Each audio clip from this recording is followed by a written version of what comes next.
Hey everybody, welcome back to the channel. If you're new here, welcome to the channel. This is Coach Dave. Going to be talking about inner turmoil when you're with somebody who's an avoidant of any type or somebody with narcissistic personality disorder. It's going to be covering what your heart wants and what your heart needs, as well as the battle between your heart and your mind, and especially your central nervous system, which plays a crucial role in this. Most often than not, it is going to be somebody that is a fearful avoidant, because they do coincide half and half with anxious attachment style. Dismissive avoidant can typically have a little bit, but not really. And somebody who is narcissistic personality disorder, unless they meet somebody that can best them at being a better narcissist, or they wake up, they're never really going to pertain to this. Somebody with secure attachment style can definitely go through this and end up being a little bit anxiety or anxious attachment style. And somebody who is anxious attachment style will definitely feel this as well. So, all right, you're in a relationship with either avoidant type or a narcissistic person. And when you first meet them, even though you may or may not know the warning signs, the red flags, it's done in subtle ways that make you feel so good that you just put your blinders on and ignore them.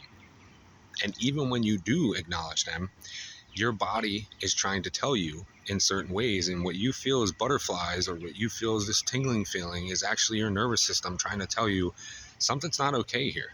This is moving too quick. This is too soon. They're love bombing me. They're coming on super strong. And they will back that up on their end by saying, I've never felt this way before. I'm so connected to you, and really push and push for you to believe them. Because that's their goal. They want you to believe what they're saying. They don't want you to figure out that they don't know how to actually bond with you on that level, because they don't know how the bonding chemical oxytocin works. They don't really bond to you. You bond to them. And then it unfortunately becomes a trauma bond. But during these things, when you're in the thick of it and everything's going good, you start rationalizing this, especially somebody with anxious attachment style. You start rationalizing all these behaviors, and where it stems from is your childhood, right? And everything that you grew up with believing to be what's normal. So you might have had one parent who basically blatantly right out just showed you no love, time and attention or affection, or very little, or it was kind of hot and cold or back and forth. You had to earn it and do excessive stuff to get it. And then you had one parent that was all in.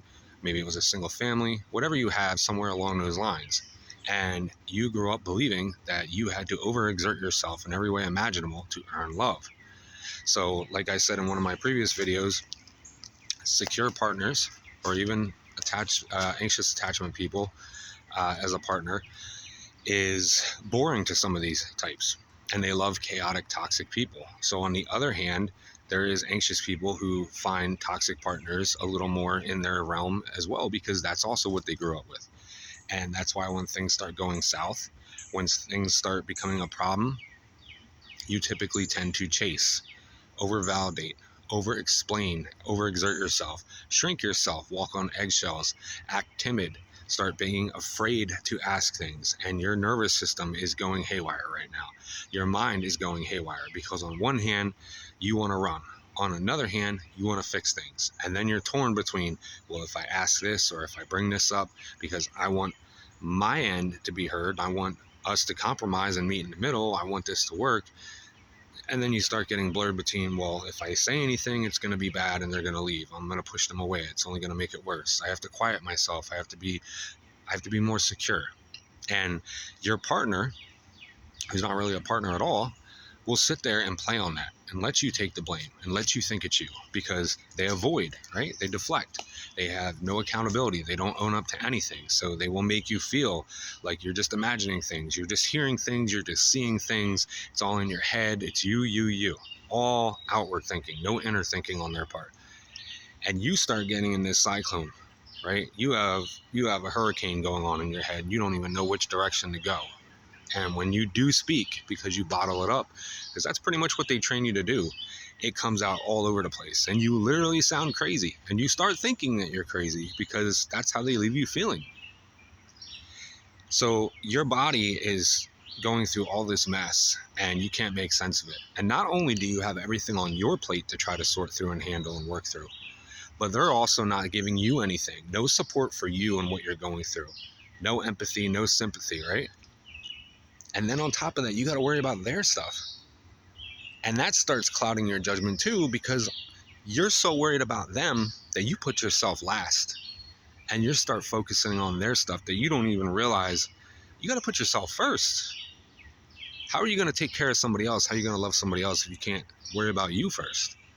And then there in that judgment, you're crossed. You're all over the board. And they don't care, because if they did, they wouldn't have helped lead you there. And then what typically happens? You're more clingy. You want to talk more.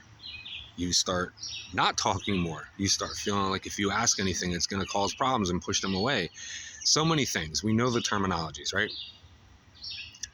So they get what they want. And even if they don't, you're still chasing them and trying to make things work. You just push them farther away, because that's what makes an avoidant run. They get the ick from that closeness, that bonding. And they're probably already seeing somebody else. You're worried about them and trying to work with them, and they're already gone. They're mentally checked out. They're just waiting for the physical part where you've just had enough and explode and do the work for them. And you decide, you know what, I'm done. Thus helping their narrative of, hey, I'm the victim here. Worry about me. And then you go nuts. You go nuts during no contact, right? Because you're waiting for them to reach out. You're trying to make sense of everything. You're trying to process everything. You're over-analyzing everything. You're overthinking everything. You're second-guessing yourself to the fullest extent. You're playing out scenarios that happened weeks or months ago. You're trying to relive everything because your brain's trying to piece back reality. And they left you in this broken shell of a mess, and they absolutely do not care. And even if they would come back, which sometimes they do circle back because the grass wasn't greener on the other side, what happens? They come back in expecting to just come back in as if everything's okay. Not have to apologize or own up to anything. Oh, get over it. Move on. Come on. That was in the past. Let it be in the past. We shouldn't have to talk about it. It's like they don't want to talk about their least favorite subject, which is history. And then if they do try to own up to it and play the game, it's the most hollow, half-assed apology, right? They just kind of blow through it. They don't really sit with anything. They put on a good show because they're able to do that in the beginning, the honeymoon phase, either before or when they come back. And like I've said before in previous videos, like that second time around is going to be just as quick as the first time, if not quicker, because they've already ran through this for you and you know who they are. And once you figure that out, the mask comes off. They don't like that. That's bringing out their inner wounds. That means they have to be held accountable. They have to own up, show up, and they just will not do it.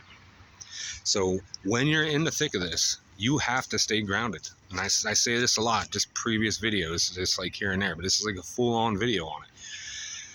Message yourself. Get a journal.